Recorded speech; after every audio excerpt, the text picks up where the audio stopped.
Everyone, I'm Tony Mitra from British Columbia, Canada. This is 9th of June 2015 and I present to you today a talk I had with Ms Judy Hoy of Montana, USA on the 21st of last month, May. She is a wildlife scientist and a wildlife rehabilitator who has been studying, conducting autopsy even on dead animals, and she has some serious concern regarding the effect that glyphosate and other herbicides or pesticides along with it has on both wildlife of Canada as well as Canada and North America as well as domestic animals. She thinks 70% of them are really in trouble and we are facing some sort of an existential crisis, not just for ourselves but even for nature around us, thanks to the chemical onslaught. So over to my talk with Ms. Judy Hoy. Hello? Hi, is that Judy? Yes. This is Tony Mitra from British Columbia, Canada. Oh, hi. Okay, so thanks a lot, Judy. I'm speaking with Judy Hoy of Montana. And can you describe yourself? Are you a biologist, a scientist, or research scholar regarding wildlife? What exactly are you? Well, I am a long-time wildlife rehabilitator, and I have a BS in science, general science, but I'm not a biologist. But I have taken apart a lot of critters, necropsied them. I see, and I believe I was speaking with Dr. Anthony Samsel today, and he said he has actually worked with you or assisted you in many of your research work with regard to ill health of wildlife, if I can call it that way. Is that correct?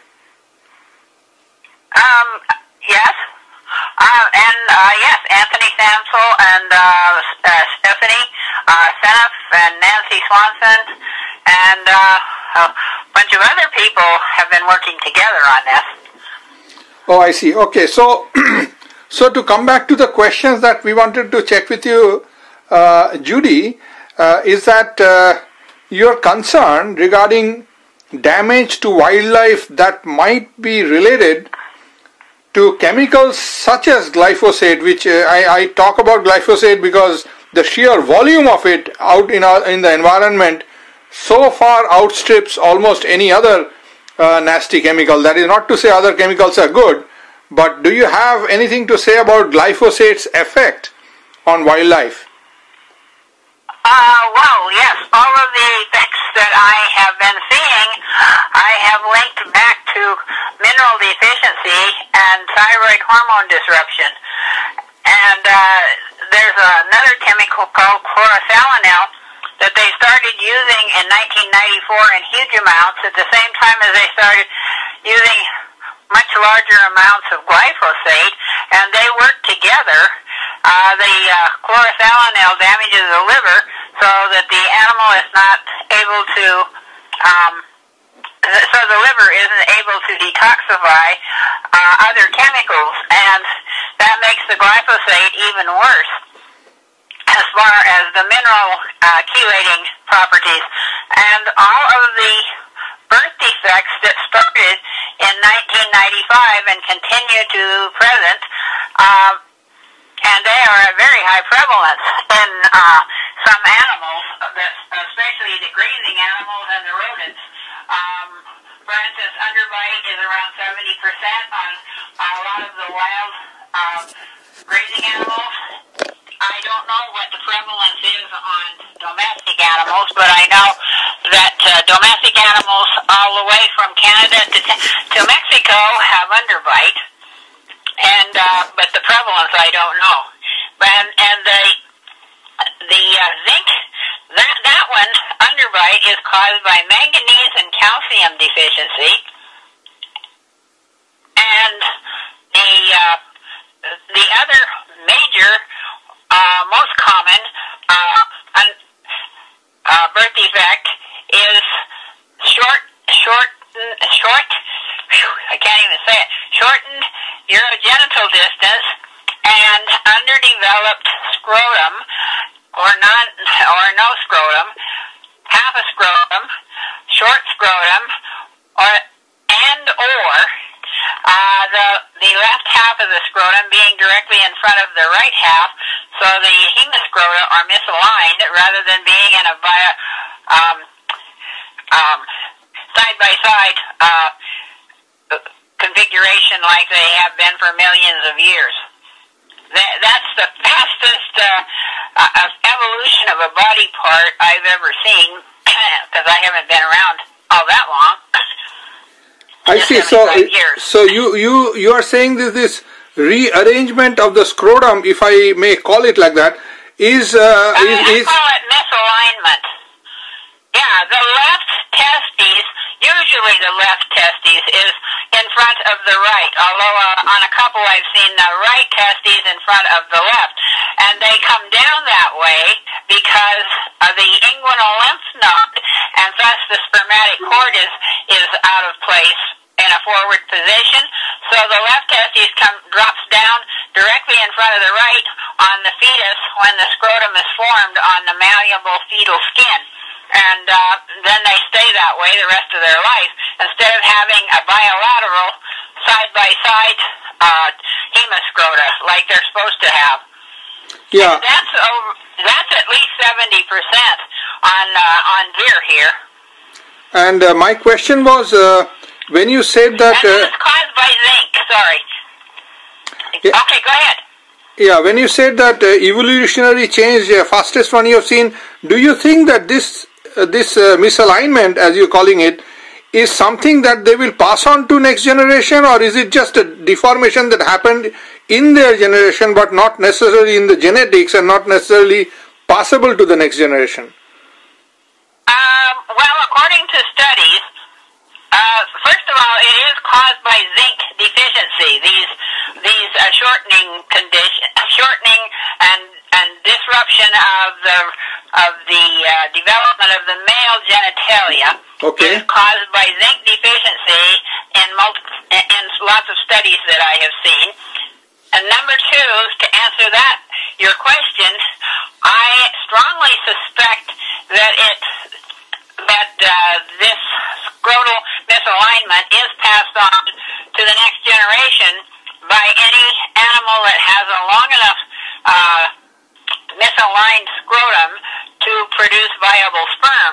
It doesn't affect the sperm unless the scrotum is really short, so that the testes stay up by the body wall. I see. So it keeps them warm. Yeah. So I understood that this misalignment happens at the fetal stage, very, very early inside the womb, and it stays like that for the rest of the animal. And you think that it is possibly an epigenetic change whereby, although it may be externally induced by chemicals, it will stay with the individual if it succeeds in producing viable offsprings, then in the offsprings as well. That's my supposition based on studies of epigenetic changes deliberately caused by fungicides on rats in laboratory conditions, and also the misaligned hemiscrota didn't match the increase and decrease of the other birth defects. So it kind of looked like it was going up and up and up because it was possibly being passed on.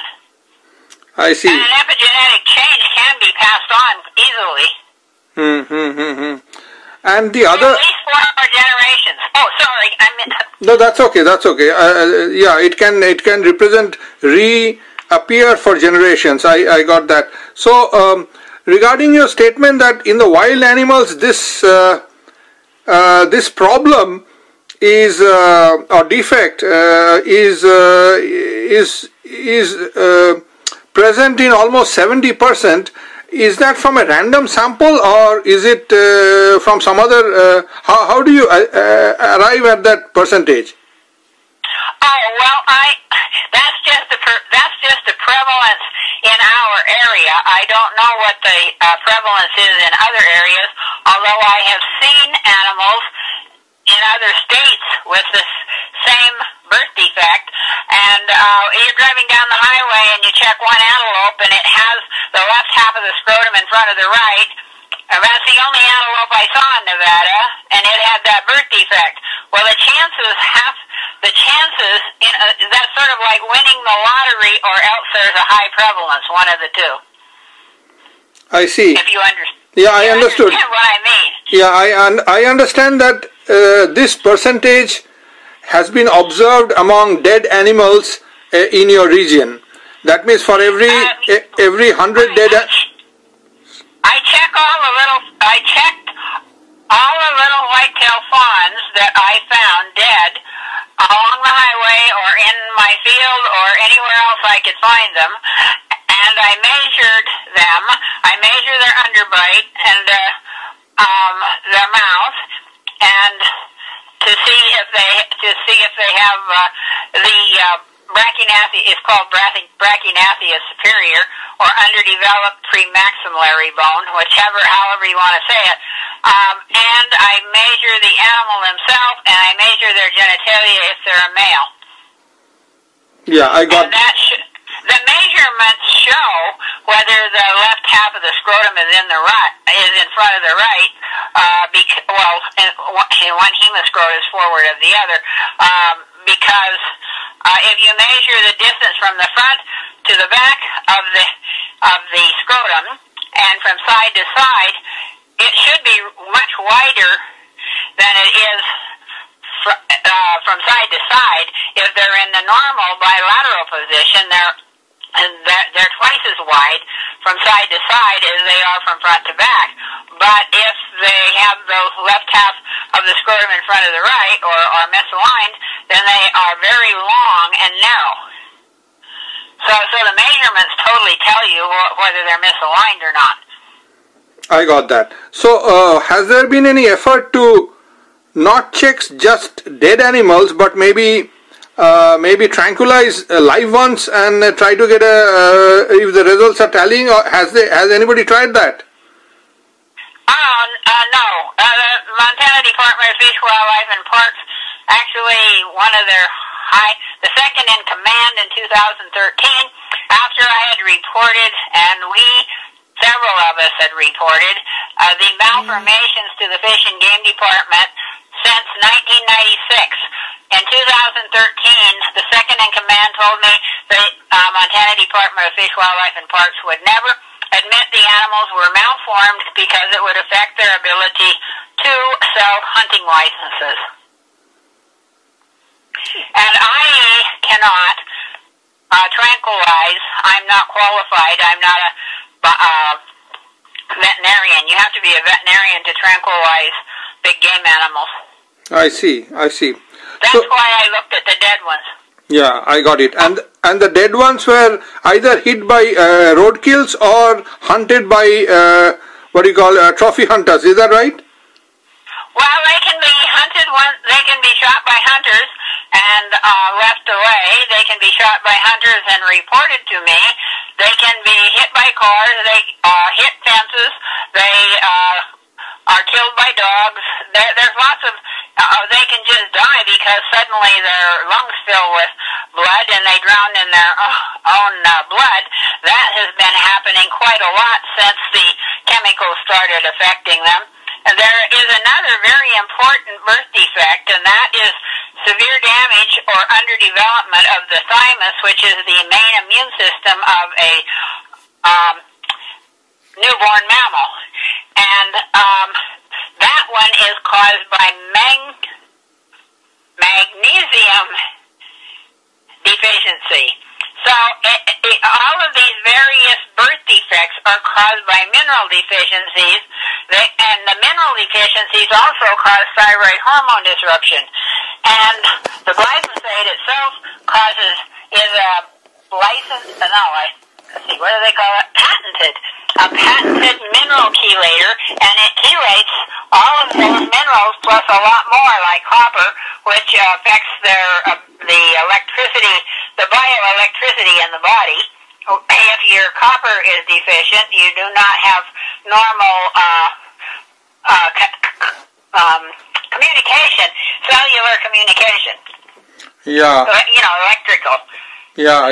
So, since I'm not a medical doctor, I have trouble. Yeah, no, I understand. Medical terms here. I understood that. So, apart from the underbite part, you say that this is one of the first symptoms, other than the scrotum or the reproductive organs. One of the first symptoms that the animal is suffering from nutrient deficiency, and these animals which have got this underbite, and therefore its teeth kind of stick out longer, the lower jaw teeth, and looks kind of a little odd, and these animals are otherwise, are they scrawny or otherwise look fat and healthy, or what? Well, if the underbite doesn't initially cause the fawn to die because it can't suckle its mother properly. Now, deer have very small teeth, and if they have really bad underbite, they can't suckle the mother and end up dead. But if they can suckle the mother's small teeth, they usually grow up. But once they're weaned, then their first winter, they often die of starvation because an animal with underbite can't procure or bite off enough foliage, where they can't bite off foliage as efficiently as one with a normal bite. I mean, they weren't designed at all to have an underbite. Ruminants weren't. They have a pad on the top, and then they have the lower incisors that are supposed to all contact the pad so that they can pinch off the foliage between the pad and the teeth, the lower incisors. And now the lower incisors, because the premaxillary bone is narrower, and not wide enough or narrower than it should be, and shorter than it should be, the incisors, the lower incisors, completely encircle the dental pad rather than contacting it anywhere. And that causes them to actually look like they are underfed, they are skinny, they have, also the chemicals cause their hair to look really bad. They are slow to get new hair. If they make it through the winter, they're really slow losing their winter hair and getting their new summer hair. And they're sometimes at the beginning of in 1995 through 2001, when lots of chlorothalonil was being used, there were some of the birth defects were a little worse. They were worse birth defects, like they had malformed hooves, and sometimes they were born with no hoof.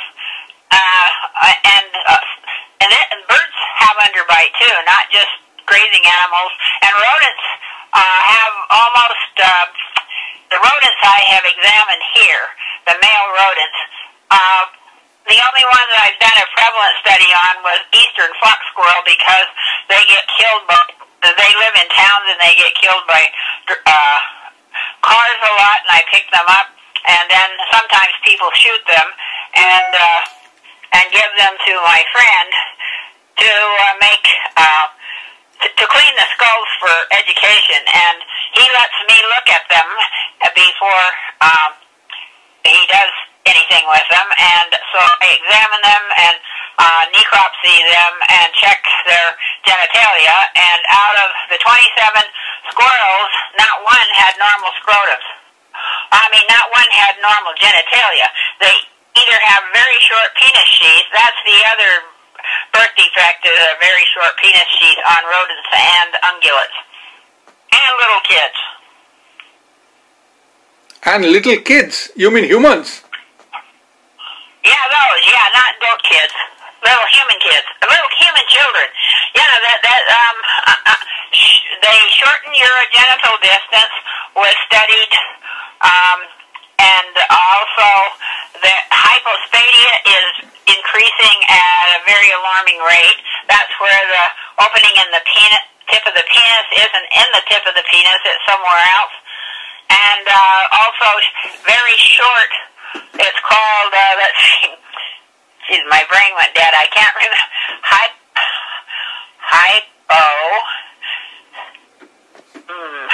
it means short penis. It's hypo something. Plasia, there we go, hypoplasia. Lots of little kids have hypoplasia too. Which is a much shorter penis sheath than there's a much shorter penis. The whole penis is on the little kid. On deer they have a sheath, which the penis can go in and out of. But on the little kid, it's the whole penis, the male child. The whole penis is too short. On the deer, it's just the penis sheath on the external skin. And on the male rodents, the penis sheath on the external skin is very short. Less than half how long it should be.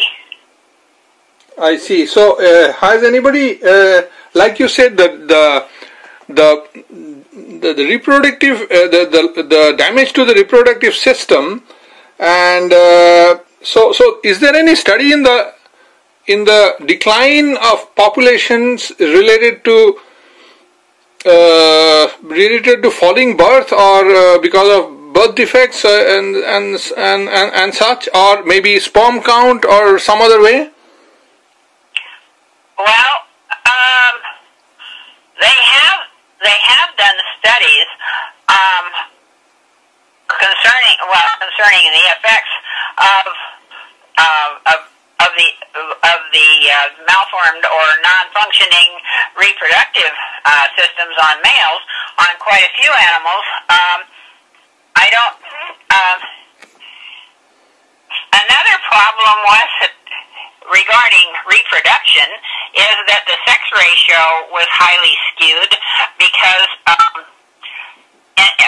in favor of males, so there were 2/3 males and 1/3 females, and that has been observed on declining species, especially bird species, where you end up with a whole lot of older males and no females, and then when the older males all die, the animal is extinct.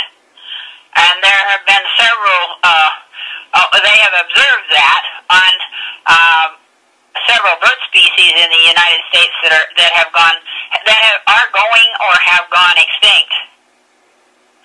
And I think that's probably caused by the skewed sex ratio since 1995.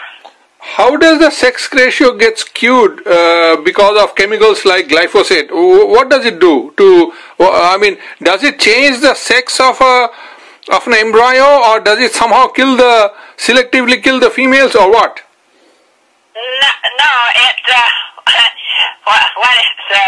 what happens basically is the chemicals cause they change the acidosis. They cause acidosis in the mothers when they're pregnant, and the metabolic acidosis results in the female sperm from the male. When the male impregnates the female, both male and female sperm go into the female, but because she has metabolic acidosis, the higher than normal acidic body fluids kills all the female sperm, or most of it, so only male sperm get to the egg to fertilize it, as far as I understand from all the studies I read. Oh, I see. So I did not know that. So the birds have two kinds of, unlike humans, of X and Y chromosome, birds actually have the male birds actually produce two kinds of sperms. One of them will produce a male bird and the other one will produce a female bird, and normally they should be about equal amount, and now they are no more equal. Is that right? Right. Only the sex ratio that I determined was on white-tailed deer. that was reported in our 2002 study. The highly skewed sex ratio in favor of males. But what I said was regarding birds was that they have observed that several populations of birds have ended up with older males, and that's all there is left. And then when they die, they're extinct. And so a skewed sex ratio may be happening in the birds too. I didn't say it absolutely was, it just appears to be. Oh, I see. Oh, I see. And the skewed sex ratio you saw in white-tailed deer is right. two-thirds, one-third. That means nearly 70% or 65% are males and the remaining are females, and that itself is an indication of I mean, has to be a cause of decline in population. Well, yes, that did cause the population to decline quite a lot because, for one thing, all the hunters like to shoot the males. So for several years, they had this huge number of males being born and not very many females. And the hunters, of course, didn't care. All they cared was that there were lots and lots of male buck deer out there for them to shoot. And then all of a sudden, there weren't hardly any deer or elk left. The populations of all of those grazing animals that had the birth defects, deer, elk, well, actually I have observed both birth defects in individual animals of all of the wild grazing animals that live in Montana or Canada or anywhere else for that matter. I see. So you said that the powers that be in Canada, that would be Ministry of Forestry, I think, as well as Environment Ministry. So they are not interested to look at possible harm to the wildlife caused by glyphosate. Is that what you observed? Well, I never tried to get Canada to do anything. I just tried to get the Fish and Game departments here in the United States, like the one in Idaho. I talked to them. I talked to the U.S. Fish and Wildlife Service, and they told me that the animals, I sent them pictures of baby animals with horrible underbites that were born on their wildlife refuges and that were taken by friends, etc. And they said they couldn't see anything wrong with the animal. And the Fish and Game Department says that it's a normal variation to have an underbite. And they said that because when I said anything about the no scrotum or half a scrotum or a very short scrotum, they said I was picky. You were picky? That's their exact word. That was the exact words of the head biologist for the Fish and Game Department. He said, Judy is just being picky. Was any effort made to check, detect presence of or concentration of glyphosate in their urine or any animal tissue or body fluid? No. Actually, the only thing I tested, because I checked back in 1996 and 7, when I first started seeing, everybody started seeing these birth defects in 1995, and then I got really concerned because they got worse and worse. So by 1999, I sent rainwater in for testing that I caught in glass pans, and I did it wrong if I wanted to catch all of it, but I had it tested for chlorothalonil because that was the only thing I could find at the time that they had increased by millions and millions and millions of pounds in use. I couldn't find any other, but I missed glyphosate. I didn't know that they had suddenly started using quite a lot more glyphosate also in 1990, in the summer of 94. Both began huge amounts, new amounts in the summer of 1994. But at any rate, back to the test, I sent in the the water, and there was a 0.5 part per billion of chlorothalonil and its breakdown products, more than enough. That's 5 times more than it takes to kill a frog. Oh, I see. Or a fetus, as far as I'm concerned, as far as I know. Oh, I see. So once you found that the result was even as far back as a long time ago, it was higher than safe for amphibians. Did the Fish and Wildlife Department do something about it? Who allows the use of pesticides? First of all, is it Fish and Game Department or somebody else? No, it's the Agriculture Department, and they don't keep track of how much is used at all in Montana. They don't care. They just let anybody spray as much as they want of anything they want to. That is registered for use by the EPA. The only one that can stop them from doing anything is the EPA. I see. They don't keep track of it here like they do in California. And maybe in Canada they keep track of how much is used by everybody. In Montana they don't keep track of anything.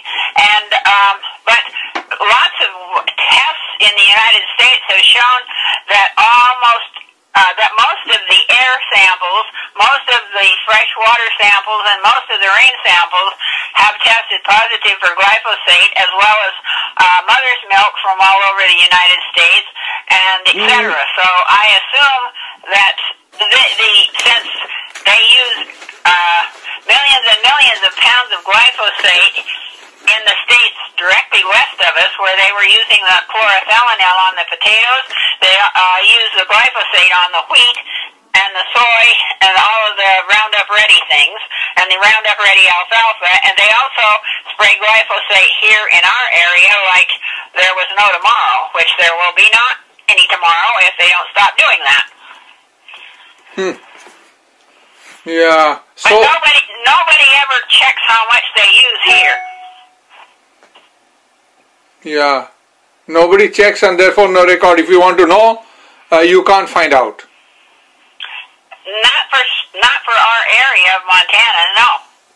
I have tried to check. I have asked the extension agents. They have no idea. I have asked the state people, water quality, etc. I asked all of them. I asked the governors, and 2 governors wrote letters and made fun of me. Not the last 2, the first 2. Yeah, I'm told by Stephanie Seneff that Department of Agriculture, who used to keep track of the use of herbicides in agriculture at least, but they stopped doing that from 2010. It was increasing, and maybe now they don't want to tell the people. So whatever the story is, after 2010 you can't get the records anymore. So, right. But that is only in agriculture. It doesn't cover the forestry and or non-agricultural land. So I'm more or less. Well, then there's all the people who spray it on their lawns, like they were, like crazy. They just dump it on their lawns. Yeah. I mean, not lawns, but on their driveways, where they want to kill all everything, and where the highway department runs up and down the roadsides and sprays it on the roadsides. And like you said, the forest, they keep using it on the forest. They're killing all the trees and making them weakened so that the beetles have a field day and are killing the forest like crazy. And nobody ever blames the glyphosate and the other chemicals. They only blame global warming, which as far as I can tell, is not the main cause.